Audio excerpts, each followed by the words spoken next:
বইমেলার শেষ দিনে আরও একটা খুশির খবর আপনাদের দিই। কলকাতা আন্তর্জাতিক বইমেলা শেষ হয়ে যাচ্ছে অবশ্যই, কিন্তু কলকাতা থেকে বইমেলা পুরোপুরি ফিরিয়ে যাচ্ছে না। আরেকটা বইমেলা আসছে, একদম ঠিক শুনছেন, আর একটা বইমেলা এবছর কলকাতায় আয়োজিত হচ্ছে বিধান শিশু উদ্যানে, এবং এটা কিন্তু এবছর প্রথম। আর যারা এই আয়োজন করছেন তাদের অন্যতম উদ্যোক্তা অভিযান প্রকাশনের প্রধান মারুফ হোসেন আমার সঙ্গে রয়েছেন। মারুফ, কি দৃষ্টিভঙ্গি থেকে বা কোন চিন্তাভাবনা থেকে কলকাতায় আবার একটা বইমেলা? 21শে ফেব্রুয়ারি মূলত বইমেলাটা শুরু হচ্ছে। 21শে ফেব্রুয়ারি থেকে 1 মার্চ। 21শে ফেব্রুয়ারি যেহেতু আন্তর্জাতিক মাতৃভাষা দিবস, তো ফলে আমাদের মূল ফোকাসটা অবশ্যই ভাষার উপরে থাকবে, এবং এটা Kolkata creative publishers welfare association করছে এই মেলাটি বিধান শিশু উদ্যানের সহায়তায়। 9 দিনের এই বইমেলা, অর্থাৎ 21 তারিখ থেকে শুরু হচ্ছে, পরের মাসের প্রথম দিন অবধি চলবে। প্রশ্নটা এভাবে করা উচিত কিনা আমি ঠিক জানি না, উদ্যোক্তা হিসেবে আপনার কেমন লাগবে, কিন্তু এটা তো ঠিক যে ঢাকার অমর 21শে বইমেলা এবছর হচ্ছে না, এটা থেকেই কি আপনাদের মাথায় কোনো ভাবনা এসেছিল? না, আসলে সেরকম নয়। বিষয়টা হচ্ছে যে 21শে ফেব্রুয়ারি এমন একটা দিন, অথচ সেটা পশ্চিমবঙ্গে যেভাবে পালন হওয়া উচিত যে বাংলা ভাষা মাতৃভাষার জন্যে, কিন্তু সেভাবে হয় না। এটা একটা সত্যি দুঃখের। আর এটা তো সবাই জানেন যে 21শের বইমেলা যেহেতু বাংলাদেশে সেটা একটা জাতীয় বইমেলা, সেখানে আমরা অংশ নিতে পারি না। তো আমার মনে হলো যে যদি আমরাও একটা এখানে 21শের বইমেলা করি, কেননা বাংলা ভাষার উত্তরাধিকার তো আমাদেরও, তো ফলে তাহলে আমার মনে হয় ব্যাপারটা খুব ভালো হয়। তো সেই জায়গা থেকে আমরা এই মেলাটা করছি। মানে এভাবে কি আমরা দেখবো যে 21শের বইমেলা, এই যে বইমেলাটা শুরু হচ্ছে 2026 সাল থেকে প্রথম, এটা যদি আজকে বাংলাদেশে অমর 21শে বইমেলা হতো, তাহলেও এটা আপনাদের চিন্তাভাবনায় ছিল এবং এটা হতো? হ্যাঁ, অবশ্যই। এবং কেননা ধরুন এবছর না হয় বাংলাদেশের বইমেলাটা একটু পিছিয়ে যাচ্ছে, কিন্তু আগামী বছর তো একসঙ্গেই হবে, তো ফলে তখনও আমরা এটা এই সময় করব আর কি। প্রত্যেক বছর 21শে ফেব্রুয়ারি এই মেলাটা চলবে। কিন্তু একটা দুটো বইমেলা একসঙ্গে চলার অসুবিধার দিক হচ্ছে, অবশ্য কলকাতা বইমেলার লেজটা কখনো কখনো ফেব্রুয়ারিতে ঢুকেছে এর আগে, কিন্তু অসুবিধার দিক হচ্ছে দেখুন, আমাদের এখান থেকে প্রকাশকরা অংশ নিতে না পারলেও প্রকাশকরা নিয়মিত ওখানে যেতেন, বিভিন্ন প্রোগ্রামে অংশ নিতেন, এবং পুরো বইমেলাটা আমি যতদূর জানি কলকাতার যে অল্প সংখ্যক প্রকাশক বেশিরভাগ দিন ওখানে কাটাতেন, তার মধ্যে মারুফ হোসেন একজন। হ্যাঁ। কিন্তু দুটো বইমেলা একসঙ্গে চললে তো এটা সম্ভব হবে না। না, সেটা তো ঠিকই, কিন্তু এটাও ঠিক যে 21শের এই যে আবেগ, সেই আবেগটা কোথাও কি যেন মনে হচ্ছিল আমরা বোধহয় পালন করছি না, তো ফলে কোথাও গিয়ে কিছু তো ত্যাগ করতেই হবে। আর 21শের আগে আমরা যেতে পারবো, 21শের মধ্যেও হয়তো আমরা যেতে পারবো। আর এটা ঠিকই বললেন যে কলকাতা বইমেলাও অনেক সময় যখন একটু এগিয়ে যায় ফেব্রুয়ারির মধ্যে, তখন দুটো বইমেলা ক্ল্যাশ করে, তাতে খুব একটা অসুবিধা হয় না। মানে হয়তো সেক্ষেত্রে আমরা যারা অর্গানাইজার তাদের হয়তো একটু অসুবিধা হবে, বাকি পাঠক বা প্রকাশকদের খুব একটা অসুবিধা হবে বলে আমার মনে হয় না। আর একটা বড় চ্যালেঞ্জ হচ্ছে কলকাতা আন্তর্জাতিক বইমেলা যে গ্র্যান্ডার, এর যে ব্যাপক একটা বিশালত্ব, এই বইমেলার পাশাপাশি আরেকটা বইমেলা অর্গানাইজ করতে গিয়ে কোনো হীনমন্যতা তৈরি হচ্ছে না? না, দুটো বইমেলার কোনো কম্পিটিশান নেই। যের সঙ্গে এই কলকাতা বইমেলার সঙ্গে 21শের বইমেলা দুটো আলাদা বইমেলা, এবং কলকাতা বইমেলা এতদিন পর্যন্ত সে অর্থে আমাদের প্রকাশকদের কাছে এখনও পর্যন্ত সবথেকে বড় বইমেলা, এবং একটা বইমেলার সিজনের প্রায় শেষ বইমেলা। এরপর থেকে আবার আগামী নভেম্বর পর্যন্ত প্রকাশকরা প্রায় বসেই থাকেন। তো আমাদের তখন মনে হয়েছে যে যদি মাঝে মাঝে এই অফ সিজনে যদি বইমেলা হয়, তাহলে প্রকাশকদেরও কিছু সুবিধা হয়, পাঠকদেরও সুবিধা হয়। সেই জন্যে আমরা গত বছর থেকেই বিভিন্ন সময়ে এই অফ সিজনে মেলা করছি নানা জায়গাতে। এর আগে আমরা উত্তর কলকাতা বইমেলা করেছি, সুগম পার্ক বইমেলা করেছি, ভিজে বইয়ের বইমেলা করেছি। তো সেই জায়গা থেকে আমরা দাঁড়িয়ে ফেব্রুয়ারির 21 তারিখ থেকে 21শের বইমেলা আমরা আয়োজন করছি।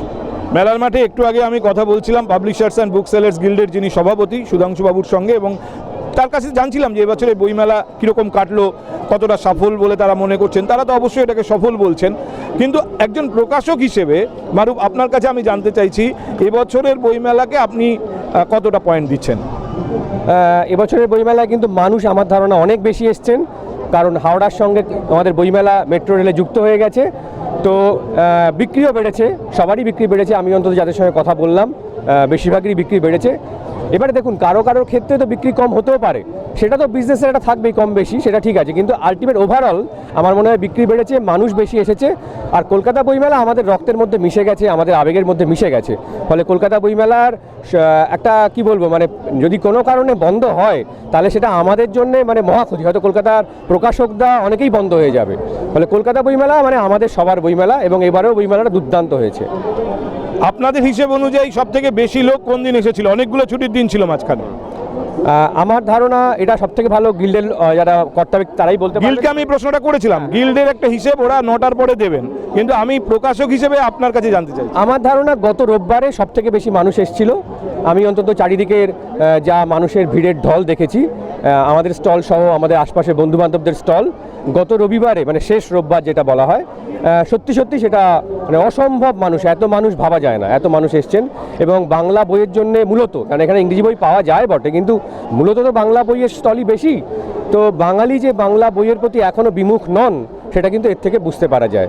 কলকাতা আন্তর্জাতিক বইমেলার এই 49তম এডিশন, 1000-এর বেশি প্রকাশক, লিটল ম্যাগাজিন সব মিলিয়ে অংশ নিলেন। আপনারা যেটা করছেন 21-এর বইমেলা হিসেবে, সেখানে কত প্রকাশক অংশ নিচ্ছেন? 21-এর বইমেলা এখনো পর্যন্ত আমাদের যা প্ল্যানিং তাতে 100-র ওপরে প্রকাশক থাকবেন সব মিলিয়ে। সেখানেও কি লিটল ম্যাগাজিন থাকছে? অবশ্যই অবশ্যই লিটল ম্যাগাজিন থাকবে। লিটল ম্যাগাজিন ছাড়া কোনো মেলা সম্পূর্ণ হতে পারে না। মানে গঠনগত দিক থেকে কলকাতা বইমেলার যে মডেল, আমি মডেল বলছি, আমি আয়তনের কথা বলছি না, মডেল যেটা কলকাতা বইমেলা ফলো করে আপনারাও সেটাই ফলো করবেন। কলকাতা বইমেলার সঙ্গে ফলো করার মতো ক্ষমতা আমাদের নেই, কারণ কলকাতা বইমেলা একটা বিরাট ব্যাপার। সেখানে এবছরই প্রায় 22টা দেশ এসেছিল, সেটা সত্যি সত্যি সম্ভব না। আর 49টা বছর কন্টিনিউ করা এটা একটা বিরাট ব্যাপার। তো ফলে কোনো অবস্থাতেই তুলনা করার জায়গাই নয়। মানে আমরা আমাদের মতো একটা বইমেলা করছি, যেখানে 21শে ফেব্রুয়ারি আন্তর্জাতিক মাতৃভাষা দিবস, ভাষা আন্দোলন শহীদের রক্তকে স্মরণ করে শ্রদ্ধা জানিয়ে আমাদের একটা বইমেলা, যেটা একটা নিজস্ব ক্যারেক্টার নিয়ে তৈরি হবে। বই প্রেমী হিসেবে সবশেষে একটা ছোট্ট প্রশ্ন করতে চাই, তাহলে কলকাতা বইমেলায় প্রচুর মানুষ আসেন, বই কেনেন, অনেকে হয়তো হুজুগেও কেনেন, অনেকে সত্যি খুঁজে বই বের করে কেনেন, কিন্তু কলকাতা বইমেলায় 10%-এর বেশি ডিসকাউন্ট পাওয়া যায় না, আমি যতদূর জানি, আমি পাইনি কোথাও। আপনাদের এই মেলায় কি অতিরিক্ত ডিসকাউন্টের ব্যবস্থা থাকবে? হ্যাঁ, এইটা আমরা আমাদের যারা প্রকাশক অংশগ্রহণ করছেন তাদের সবার কাছে অনুরোধ করেছি যে যতটা সম্ভব কলেজ স্ট্রিটের যে আমরা ছাড় দিই কাছাকাছি 20% সেটা যেন দেওয়া যায়। তো আশা করা যায় আমরা ওই মেলাটায় সেটা রাখতে পারবো। একটু এটা আমরা পাঠকের জন্য চেষ্টা করছি একটু বেশি শতাংশের ছাড় দেওয়ার। অনেক ধন্যবাদ মারুফ আমাদের সময় দেওয়ার জন্য। মারুফ হোসেনের সঙ্গে কথা বলছিলাম। আর সব শেষে বলি, কলকাতা আন্তর্জাতিক বইমেলার শেষ দিন যে সব থেকে বড় খবরটা আপনাদের দিয়ে রাখলাম, তা হলো বইমেলা, আন্তর্জাতিক বইমেলা শেষ হচ্ছে, কিন্তু কলকাতায় বইমেলা পার্বণ হিসেবে শেষ হচ্ছে না। আপনারা মোটামুটি কোমর বেঁধে রেডি থাকুন। 21 তারিখ থেকে আরেকটা মেলা হবে কলকাতাতেই, উত্তর কলকাতায় বিধান সরণিতে, বিধান শিশু উদ্যানে, এবং সেখানেও 100-এর বেশি প্রকাশক থাকবেন। আকারে আয়তনে এটার থেকে একটু ছোট হলেও যে ফিল বইমেলায় পাওয়া যায় সেটা আপনারা ওখানেও পাবেন।